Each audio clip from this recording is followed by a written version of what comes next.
இப்பொழுது நாம் ஆவலுடன் எதிர்பார்த்துக் கொண்டிருந்த பரிசளிப்பு நிகழ்வு ஆரம்பமாக உள்ளது. இந்த இனிய நிகழ்வை சிறப்பாக முன்னெடுத்துச் செல்லவும் வெற்றியாளர்களை கௌரவிக்கவும் இந்நிகழ்வை வழிநடத்தவும் கௌரவத்திற்குரிய மாலின் ஷேக் மின்ஹாஜ் ஹக்கீமி அவர்களிடம் இந்நிகழ்ச்சி தொகுப்பை மனித மரியாதையுடன் ஒப்படைக்கின்றேன். பிள்ளைகளாக இருந்தாலும் சரி, பெற்றோர்களாக இருந்தாலும் சரி, எந்த ஒரு விடயம் ஒரு போட்டி நடத்தப்பட்டாலும் சரி, ஒரு பரீட்சை நடைபெற்றாலும் சரி, அதில் நிச்சயம் வெற்றியும் இருக்கும், தோல்வியும் இருக்கும். ஒருவர் வெற்றி அடைவார் என்றால் இன்னொருவர் தோல்வி அடைவார்கள்.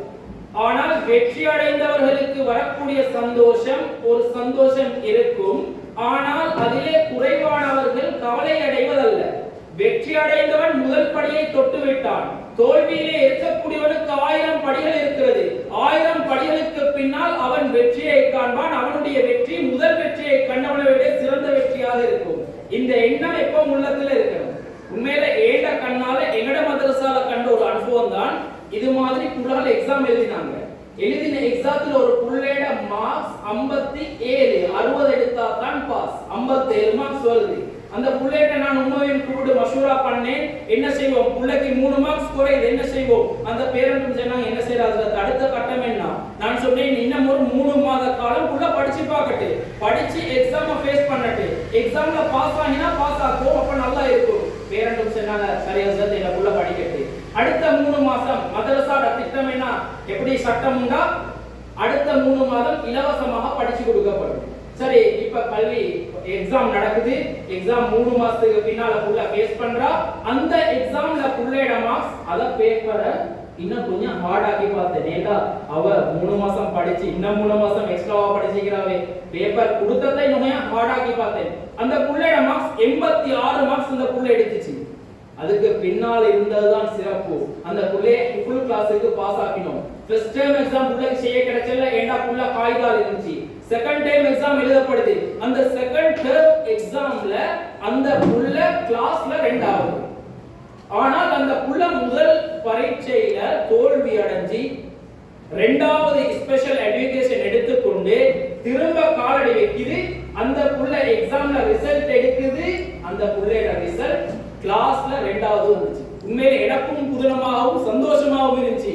2வது முயற்சி செய்யக்கூடிய நேரத்தில் அல்லாஹ் அப்படி ஒரு வெற்றியை தருவான். அதனால இங்க வந்திருக்கக்கூடியவங்களோட வெற்றிகள் வெற்றியும் அல்ல, மார்க்ஸ் குறை எடுத்தாண்டு நாங்க கஷ்டமானவர்களும் அல்ல.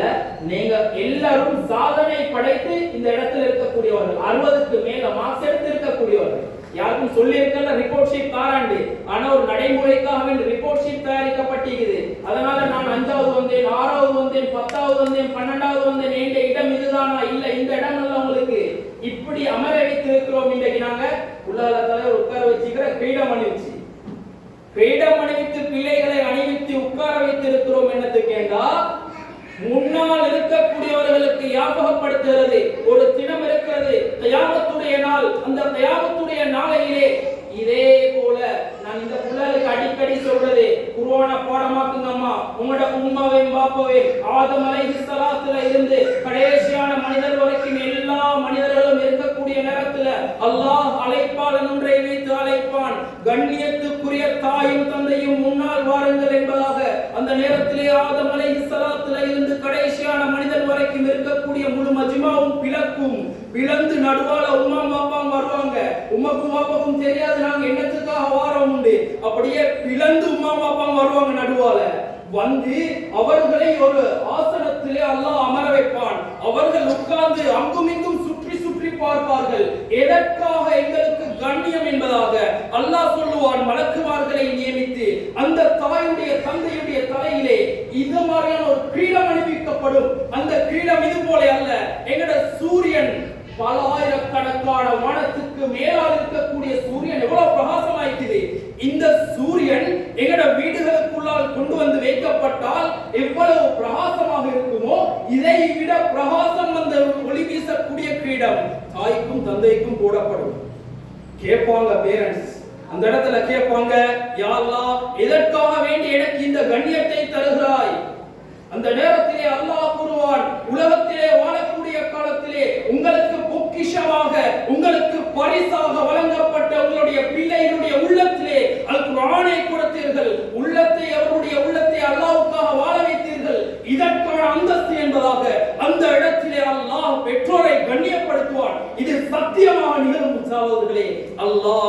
ரசூல் இதை வலியுறுத்தி கூறியும் இருக்கிறார். கண்ணியத்துக்குரிய பெற்றோர்களே, புல்லாக இன்றைக்கு நாங்கள் வச்சு காட்டி இருக்கிறோம். இது போல அல்ல, அல்லாஹ் ஆதம் அலைஹிஸ்ஸலாத்துல இருந்து கடைசியாக வரக்கூடிய மனிதன் வரைக்கும் இருக்கக்கூடிய இடத்துல சத்தியமாக பெற்றோரை கண்ணியப்படுத்தியே தீருவார். அந்த கண்ணியம் பெற்றோருடையது. அப்ப பாடமாக்கின புள்ளகளுக்கு என்ன? பெற்றோர் அந்தஸ்து ரசூல் ஸல்லல்லாஹு அலைஹி வஸல்லம் ஹதீஸ்ல பெற்றோர் அந்தஸ்தை கூறிட்டு பாடமாக்கின புள்ளகளோட அந்தஸ்து என்ன தெரியுமா? நாளை சுவர்க்கத்துக்கு செல்லக்கூடிய நேரத்துல ஒரு ஹதீஸிலே பதிவாகி இருக்கக்கூடிய கருத்து ரசூல் ஸல்லல்லாஹு அலைஹி வஸல்லம் அவர்கள் கூறினார்கள், யார் அல் குர்ஆனை மனனமிட்டு அதன் வழியிலே வாழ்ந்து அதனை நடைமுறைப்படுத்தி அதற்கு பின்னால் வஃபாத்தாகுவார்களோ அந்த மனிதன் நாளை மறுமையிலே கபரிலே வைக்கப்பட்டு மறுமையிலே எழுப்பாட்டப்பட்டு அந்த மனிதன் பார்ப்பான், அவன் சுவர்க்கத்திலே இருப்பான். அவனை சுற்றி இருந்தவர்கள் இல்ல, பேரண்ட்ஸ் இல்ல, அவனுடைய குடும்பம் இல்ல. கேட்பான், யா அல்லாஹ் என்ற குடும்பம் இல்ல யா அல்லாஹ், யா அல்லாஹ் என்ற பேரண்ட்ஸ் இல்ல யா அல்லாஹ், யா அல்லாஹ் என்ற நண்பர்கள் இல்ல யா அல்லாஹ், என்ற பேரண்ட்ஸ் எங்கன்னு கேட்பாங்க. சில நேரம் பாதுகாக்கப்பட்டு சுவனத்திலே இருந்தால் அல்லாஹ் காட்டி விடுவான். இல்லையா பாவத்திலே ஏதாவது இருந்து பாவத்தினுடைய நிலைகள் ஏதாவது தவறு இருந்து அவர்கள் நரகத்தில் இருந்தாலும் கேட்கப்படும் அந்த துஆ. அந்த பிள்ளை உலகத்திலே வாழக்கூடிய காலத்திலே அல் குர்ஆனை சுமந்த பிள்ளையாக இருந்தால், அந்த பிள்ளை உலகத்திலே வாழக்கூடிய நேரத்திலே அல்லாஹ்வுக்காக வாழ்ந்த பிள்ளையாக இருந்தால், உள்ளத்திலே அல் குர்ஆன் இருந்தால் கேட்கப்படும். மலக்குமார்களை அனுப்புவார்கள் அல்லாஹ். அந்த நேரத்திலே மலக்குமார்களிடத்திலே இவர்கள் சொல்லுவார்கள், ஏண்ட பெற்றோர்கள் எங்க? அந்த நேரத்தில் அல்லாஹ் அந்த கவலையையும் நிறைவேற்றி கொடுப்பான். அல் குர்ஆனை சுமந்தவர்களுக்கு அல்லாஹ் உடனடியாக கூறுவான், இவர்களுடைய பெற்றோர்களையும் சுவர்க்கத்திலே நுழைய செய்யுங்கள் என்பதாக. அனைத்து பெற்றோர்களும் சுவர்க்கத்திலே நுழைவார்கள். இந்த பாக்கியத்தை குர்ஆன் இல்லாம எதால கொடுக்க? கண்ணியத்துக்குரிய தாய்மார்களே, சகோதரர்களே, உணர்ச்சி பெற்றுக் கொள்வோம். நானும் நீங்களும் புள்ளக்கு கொடுக்க வேண்டிய மோட்டிவேஷன் என்ன தெரியுமா? புள்ள குர்ஆனை பெற்றா, புள்ள ஹதீஸை எடுத்தா, புள்ள ஃபிக்ஹ எடுத்தா, புள்ள குர்ஆனை எடுத்தா, புள்ள மதரசால நேரத்தை செலவிட்டா எல்லாம் வாழ்க்கையெல்லாம் வீணா போய்த்திருமே, அடுத்த சைடு பாதிப்பாகிடுமே. இல்ல, புள்ளக்கு கொடுக்க வேண்டிய நம்பிக்கை என்ன தெரியுமா? நீயுமா குர்ஆனை சரியா பாடமாக்கி கையேந்தி அல்லாஹ்வோட துஆ செய், அல்லாஹ் துனியாவை காலடியில கொண்டு வீசி விடுவார். கண்ணியத்துக்குரிய பெரியவர்களே, சகோதரர்களே, நானும் நீங்களும் கொடுக்க வேண்டிய நம்பிக்கை இதுதான். உள்ளாட்ட உறுதியான ஒரு நம்பிக்கை வரணும். நான் குர்ஆனை பாடமாக்கினா எனக்கு எதையும் சாதிக்கணும். கண்ணியத்துக்குரிய தாய்மார்களே, சகோதரர்களே, ஆரம்பத்திலேயே ஞாபகம் செஞ்ச ஒரே ஒரு விஷயத்தை ஞாபகம் செஞ்சுட்டு இந்த ரிப்போர்ட் ஷீட் கொடுக்கக்கூடிய வைபவத்தை ஆரம்பம் செய்றேன். என்னடா, இந்த பாக்கியத்தை கட்டாயம் பிள்ளைகளுக்கு கொடுங்க. உலகத்துல ஆக பெருமதியானது தாய் தந்தை என்பவர்கள். அடிக்கடி நான் உள்ளாட்ட பேசுறது தாய் தந்தையை பத்தி அடிக்கடி பேசுவேன். தாயும் தந்தையும் எங்களுக்கு அல்லாஹ் தந்திருக்கக்கூடிய பொக்கிஷங்கள். அவர்கள் வயோதிபர்கள் ஆகினால் அவர்களை பார்ப்பது பாரம் அல்ல, அவர்களை பார்ப்பது பாக்கியம். அந்த தாயும் தந்தையும் வயோதிபமாகக்கூடிய நேரத்தில் என்னிடத்திலும் உங்களிடத்திலும் எதிர்பார்ப்பது எம்முடைய பணத்தை அல்ல, எம்முடைய அந்தஸ்துக்களை அல்ல, எம்முடைய அதிகாரங்களை அல்ல. அவர்கள் எங்களிடத்திலே எதிர்பார்ப்பது என்னுடைய பிள்ளை சில மணி நேரத்துக்கு சில நிமிடங்களுக்கு என்னுடைய காலுக்கு அருகாமையில் அமர்ந்து கொண்டிருக்க வேண்டும், அவனுடைய குரலை நான் கேட்க வேண்டும் என்பதாக சிந்திப்பார்கள். இந்த தாயும் தந்தையும் ஒரு மனிதன் சாதாரணமாக தனிமையிலே வாழக்கூடிய நேரத்தில் தனக்காக வாழ்வான், குடும்ப வானத்துக்கு பின்னால வாழ்றது புள்ளக்காக. இந்த பேரண்ட்ஸ் முழு வாழ்க்கையையும் செலவு செய்யறது புள்ளக்காக. இந்த புள்ளகள்ட்ட அடிக்கடி சொல்ற விஷயம் தான், கட்டாயம் குர்ஆன உள்ளத்துக்கு எடுங்க, அந்த பெற்றோரை கண்ணியப்படுத்திடுங்க. ஏழுமுண்டா இந்த இடத்துல இருக்கக்கூடிய பெற்றோர்கள் உள்ளத்துல நியத் வைங்க, எனக்கு 4-5 பிள்ளைகள் இருந்தால் என்னுடைய ஒரு பிள்ளையாவது நான் அல்லாஹ்வுக்காக வேண்டி குர்ஆனை சுமந்த ஒரு ஹாஃபிஸாவாக நான் மாற்றுவேன். அது நிச்சயமாக சகோதரிகளே, தாய்மார்களே, பெற்றோர்களே, ஒரு நாள் அந்த பிள்ளை, நான் சொன்னேனே ஜனாசாவை முன்னால வச்சு, வேற யாருக்கும் இந்த பாக்கியம் இல்ல, ஜனாசாவை முன்னால வச்சு பெற்றோருடைய ஜனாசா முன்னால வைக்கப்பட்டிருக்கிறது. அந்த ஜனாசாவுக்காக வேண்டி ஒரு மகன் அந்த குர்ஆனை சுமந்த நிலையிலே, அல் குர்ஆனை சுமந்த நிலையிலே கைகளை உயர்த்துகின்றான், அல்லாஹு அக்பர் என்று தக்பீரை கட்டுகின்றான். இந்த தக்பீரிலே அல்லாஹ் அந்த தாயுடைய தந்தையுடைய எல்லா பாவங்களையும் மன்னித்து விடுகிறான். வேற யாராலையும் இந்த பாக்கியம் மேலா? ஒரே ஒரு இடம் கபர் வரைக்கும் சில நன்மைகள் கிடைச்சும். அதுல சொன்னாங்க ரசூலுல்லாஹ் வலதுன் சாலிஹுன் யதுஉ லஹு, ஒரு புள்ள, அந்த புள்ள எப்படியான புள்ள, தன்னுடைய தாய் தகப்பனுக்காக துஆ செய்யக்கூடிய ஒரு புள்ள, அது செய்யற துஆ கபருக்கு கிடைக்கும். ஆகவே தாய்மார்களே சகோதரர்களே, உங்களோட புள்ள துஆ செய்யக்கூடிய புள்ளையா மாத்துங்க, உங்களோட புள்ளைய தொழுகையுள்ள புள்ளையா மாத்துங்க, உங்களோட புள்ளைய அல் குர்ஆன் உள்ள புள்ளையா மாத்துங்க. ஒரு நாளும் அல்லாஹ் உங்களை இந்த உலகத்திலேயும் கவலை அடைய வைக்க மாட்டான், நாளை மறுமையிலும் கவலை அடைய வைக்க மாட்டான். இருட்டான கபர்ல மண்ணறையில வெளிச்சம் காது குர்ஆனை தவிர வேற எதாலையும் இல்ல. அந்த நம்பிக்கையை புள்ளைட்ட கொடுங்க, எல்லா வகையான கல்வியையும் கொடுங்க. எனக்கும் மாசம் நான் சில நேரத்துல புள்ளை அம்பிஷன் கேட்பேன், கேட்டா சொல்லுவாங்க நான் டாக்டர் ஆகுவேன் மௌலவி, நான் இன்ஜினியர் ஆக போறேன், இப்படி ஆக போறேன். எனக்கும் சந்தோஷம், நான் சொல்வேன் நீங்க குர்ஆனையும் எடுத்துக்கொண்டு குர்ஆனையும் பாடமாக்கி கொண்டு அதனையும் ஆகி உங்கள்கிட்ட மருந்திருக்க வரணும்னு ஆசை இருக்குது, இன்னொரு பக்கம் பயமாயிக்குது, உரத்ததெல்லாம் சேர்த்து ஊசி அடிச்சு அனுப்பி விட்டுருவாரு. டெஸ்ட் மருந்து ஆசாசியா வைத்தா ஒரு ஊசி ஆல்டோம், இவ்வளவு எல்லாம் மணியம் சார், இவ்வளவு எல்லாம் அடிச்சுப்பீங்க மதரசால, இது பயமுண்டு மீக்குது. ஆனா சந்தோஷம், ஒரு நல்ல நிலையில புள்ளகளை காணக்கூடிய எங்களுக்கும் சந்தோஷம் மீக்குது. ஆகவே தாய்மார்களே, குர்ஆனுடைய அறிவு ஒரு நாளும் வீணாக்குறதல்ல. குர்ஆனை எப்பவும் கொடுங்க, உள்ளத்துல நீங்களும் சுமக்க ட்ரை பண்ணுங்க. சந்தோஷமான ஒரு செய்தி கிடைச்சி பேரண்ட்ஸ் மீட்டிங்ல என்ன தெரியுமா, எங்கட புள்ளகள் எங்களுக்கு குர்ஆனை படிச்சு தராங்க. அல்ஹம்துலில்லாஹ், அந்த புள்ளையோட வாழ்க்கையில அல்லாஹ் பரக்கத் செய்யணும், அந்த பெற்றோருடைய வாழ்க்கையில அல்லாஹ் பரக்கத் செய்யணும். அந்த குர்ஆனுடைய கல்வி ஒரு நாள் எங்களை வீணாக்குறதல்ல, எங்களை உயர்த்துறது உள்ளத்துல உறுதியாக பதிய வைத்துக் கொள்வோம். அதே போல இன்னொன்று சொன்னேன், வெற்றி பெற்று விட்டோம் என்பதல்ல நோக்கம், தோல்வியாக இருந்தாலும் 1000 வெற்றி படிகள் இருக்கின்றன. வெற்றி படிகளை நாங்கள் கடந்து சென்றால் இருந்ததை விட சிறந்ததை அல்லாஹ் தருவான் என்ற நம்பிக்கையோடு இந்த நிகழ்வை ஆரம்பம் செய்கின்றேன். முதலாவதாக ஏற்கனவே நடந்து முடிந்த பரீட்சையின் பெறுபேறுகளும் அவர்களுக்கான பரிசுகளும் தற்சமயம் வழங்க வைக்கப்பட இருக்கிறது. அந்த வகையில் முதலாவது இந்த பரீட்சையில் முதல் இடத்தை பெற்றுக்கொண்ட மாணவிக்கான தேர்ச்சி அட்டையும் அதே போன்று பரிசுகளும் வழங்கி வைக்கப்பட இருக்கிறது. அந்த வகையில் முதல் இடத்தை பெற்றுக்கொண்ட மாணவிக்கான பரிசை வழங்கி வைப்பதற்காக வேண்டி நான் இவ்விடத்திற்கு அழைப்பது எம்முடைய அரௌலத்துல் ஹாஃபிலா இஸ்லாமிய நிறுவனத்தின் மாலிமாவாக கடமையாற்றிக் கொண்டிருக்கக்கூடிய மாலிமா ஹதீஜா மாலிமா அவர்களை மேடைக்கு வருமாறு அன்பாய் அழைக்கின்றேன். அவருடைய கரங்களால் இவ்வளவு நாளும் எதிர்பார்த்து கொண்டிருந்த பரீட்சையின் பெறுபேறுகளாக பரீட்சையிலே 95 புள்ளிகளை பெற்று முதலிடத்தை தட்டிக் கொள்ளக்கூடிய மாணவி NF நஹ்லா அவர்களை மேடைக்கு வருமாறு அன்பாய் அழைக்கின்றேன்.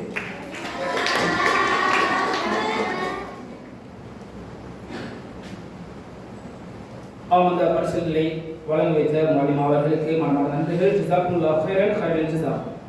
அடுத்த தேர்ச்சி அட்டையை வழங்கி வைப்பதற்காக வேண்டி நான் இவ்விடம் அழைப்பது நம்முடைய மதரசாவிலே கடமையாற்றிக் கொண்டிருக்கக்கூடிய மாலிமா ஹதீஜா சலமியா மாலிமா அவர்களை இவ்விடத்திற்கு வருமாறு அன்பாய் அழைக்கின்றேன்.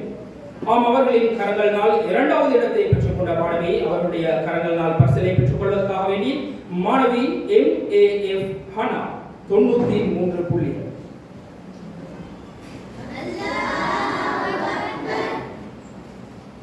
அடுத்ததாக பரிசுகளை வழங்கி வைப்பதற்காக வேண்டி நான் இவ்விடம் அழைப்பது நம்முடைய நூரானியா மகாவித்யாலயத்தின் உப அதிபர் ஆசிரியர் ஜமீலா ஆசிரியர் அவர்களை இந்த இடத்திற்கு அன்பாக அழைத்துக் கொள்கின்றேன். அவருடைய கரங்களால் 3வது இடத்தை பெற்ற மாணவி பரிசுகளை பெற்றுக் கொள்வதற்காக வேண்டி மாணவி MR ரைஹா 92 புள்ளிகள்.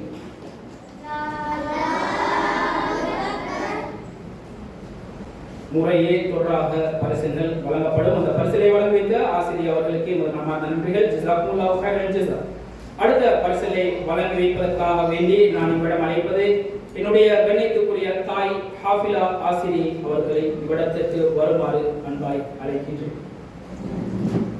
அவருடைய கரங்களால் பரிசுகளையும் பாராட்டுகளையும் பெற்றுக்கொள்வதற்காக வேண்டி நான் இவ்விடம் அழைப்பது மாணவி MR ஹிமா.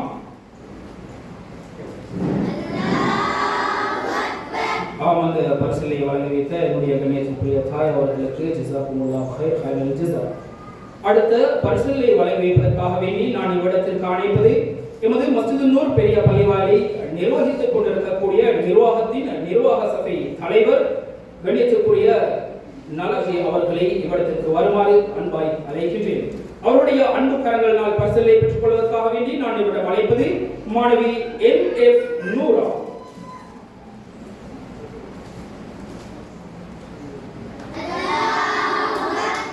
பழைய கரங்களினால் இன்னும் 2 பரிசுகள் வழங்கி வைக்கப்பட இருக்கின்றன.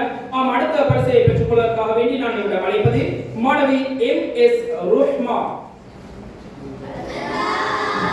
அடுத்த பரிசுகளை பெற்றுக் கொள்வதற்காக வேண்டி மாணவி MFF சுஹதா.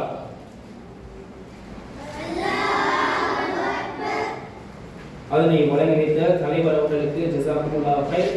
அடுத்ததாக பரிசுகளை வழங்கி வைப்பதற்காக நான் இந்த இடத்திற்கு அழைப்பது எம்முடைய அழைப்பை ஏற்று இந்த இடத்திற்கு வருகை தந்து எமக்கு முன்னிலையிலே ஒரு விசேட உரையை ஆற்றிய அஷேக் முஸக்கிர் ஜிப்ரி ஹஸ்ரத் அவர்களை இந்த இடத்திற்கு வருமாறு அன்பாய் அழைக்கின்றேன். அவருடைய கரங்களினாலும் 3 பரிசுகள் வழங்கப்பட இருக்கின்றன. முதலாவது அவருடைய கரங்களினால் பரிசுகளை பெற்றுக் கொள்வதற்காக வேண்டி நான் அழைப்பது மாணவி MR ஜஸ்தா.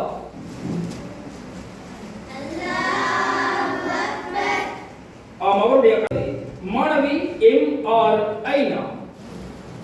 அவரது அன்பு கரங்களினால் அடுத்த பரிசுகளை பெற்றுக் கொள்வதற்காக வேண்டி நான் இவ்விடம் அழைப்பது நஸ்ரீ.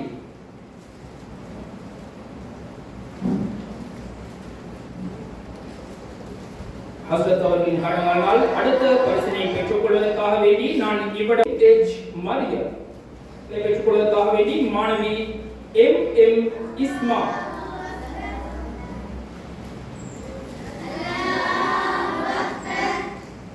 நான் இவ்விடம் அழைப்பது எனது கணியத்துக்குரிய தந்தை சிராஜ் ஆசிரியர் அவர்களை இவ்விடத்திற்கு வருமாறு அன்பாயும் கௌரவத்தோடும் அழைக்கின்றேன்.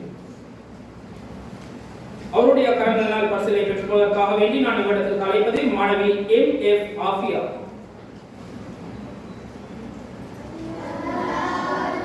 அடுத்த பரிசுகளை பெற்றுக் கொள்வதற்காக வேண்டி மாணவி MN ஜிக்ரா.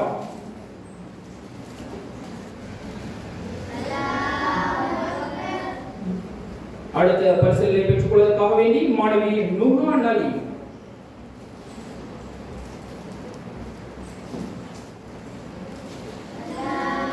அடுத்த பரிசுகளை பெற்றுக் கொள்வதற்காக வேண்டி மாணவி AR ருக்கையா.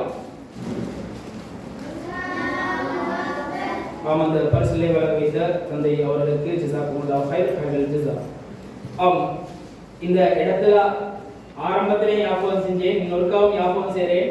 நீங்க யாரும் ஏமானி இத்தனாவது இடத்துல இது உனக்கு எடுக்கிறேன்ச்சே, இவ்வளவு மார்க்ஸ் எடுக்கிறேன்ச்சே அப்படின்னு யாரும் வீட்டில் போய் சொல்லிடவும் வேணாம். பிள்ளைகளுக்கு பாதுகாப்பாக ஒரு வார்த்தை பேசிக்கோறேன். இந்த எக்ஸாம்ன்றது உண்மையில நடத்தப்பட்டது உள்ள 60க்கு மேல கட் அவுட் எடுக்கணும்ன்றது. ஆகவே 60க்கு மேல கட் அவுட் எடுத்த எல்லா பிள்ளைகளும் பாஸ் தான். அந்த பிள்ளைகளுக்கு ஒரு கொடுத்தது ரிப்போர்ட் ஷீட் ஒன்று கொடுக்கணும்ன்ற காரணத்தினால ஒரு ரிப்போர்ட் ஷீட் தயாரிக்கப்பட்டு கொடுக்கப்பட்டுச்சே ஒழிய பிள்ளைகளுடைய தரம் முடிவு செய்யப்படுது நிலைகளில் அல்ல. பிள்ளைகளுடைய தரம் முடிவு செய்யப்படுது பிள்ளைகளுடைய சான்றிதழ்களில் அல்ல, எழுத்துக்களில் அல்ல.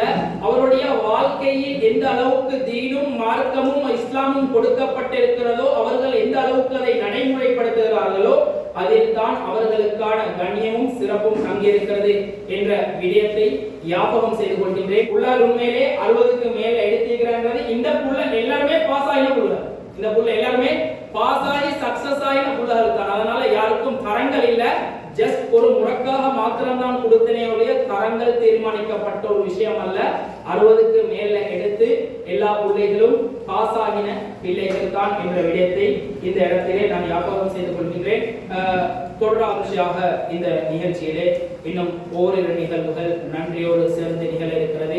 அதனையும் இவ்வளவு நேரம் காத்து பொறுத்து இருந்ததோட இதனையும் நிகழ்த்தி இந்த மிகுதமாக இருக்கக்கூடிய ஒரு நிகழ்ச்சிகளையும் செய்து கொண்டு செல்வதற்கு தொடராக ஒளிவாங்கி மாணவர்களிடத்திலே கையெழுத்து என்னுடைய இந்த சந்தர்ப்பத்துக்கு நன்றி கூறி விடைபெறுகின்றேன். வாஹிரு தஅவானா அல்ஹம்துலில்லாஹி ரப்பில் ஆலமீன். அஸ்ஸலாமு அலைக்கும் வரஹ்மத்துல்லாஹி வபரகாத்துஹு.